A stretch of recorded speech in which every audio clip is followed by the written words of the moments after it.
il colpo è stato enorme, fortissimo, e dopodiché dopo mezz'ora è arrivati i carabinieri che mi hanno suonato, siamo scesi, però c'era solo il vetro dell'abitazione che era disintegrato, ma non c'erano segni palesi di bruciature o quello perlomeno, quindi non ho pensato che fosse.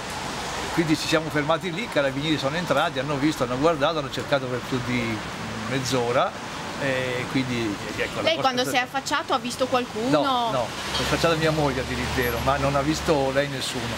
Si era affacciata anche l'altra ragazza, ha detto che ho visto ma proprio per alcuni secondi un leggero fumo, insomma così, ma una roba, quando mi sono affacciato io non c'era nulla assolutamente, era completamente. Nella palazzina altri danni? Qualcun altro ha avuto qualche danno? No, mi dicevano adesso questo negozio qua della cioccolatteria che ha avuto delle sperlonio da terra del materiale con i vetri rotti eccetera. Io no, l'unica è che ci sono state delle piccole crepe sugli attacchi delle porte, sono caduti alcuni calcinacci, però è stato veramente così, sembravano quelle, per esperienza di Capodanno, quelle che a Napoli definiscono la bomba e Maradona, quelle fortissimo, ma non c'è stata la diciamo, presenza di fumi, di materiale. Potrebbe essere una bomba carta.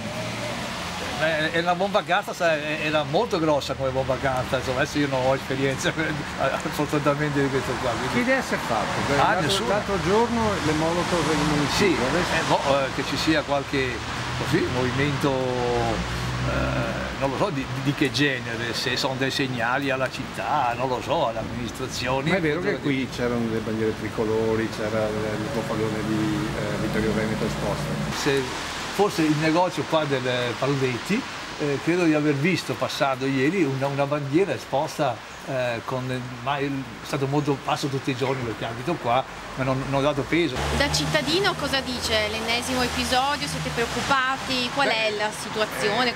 Qualsiasi forma di violenza, qualsiasi forma di intimidazione, eccetera, mette uno stato di apprensione al cittadino, chiaramente, in senso così di insicurezza, perché queste cose che accadono nelle città, eccetera, possono accadere. Le motivazioni che se si sapessero sarebbero anche in certo modo palesemente da dare una risposta alla città, così date tanto per fare un botto, chiamiamolo un segnale, non ne vedo la motivazione. Questi dovrebbero eventualmente farsi vivi e sapere chi è.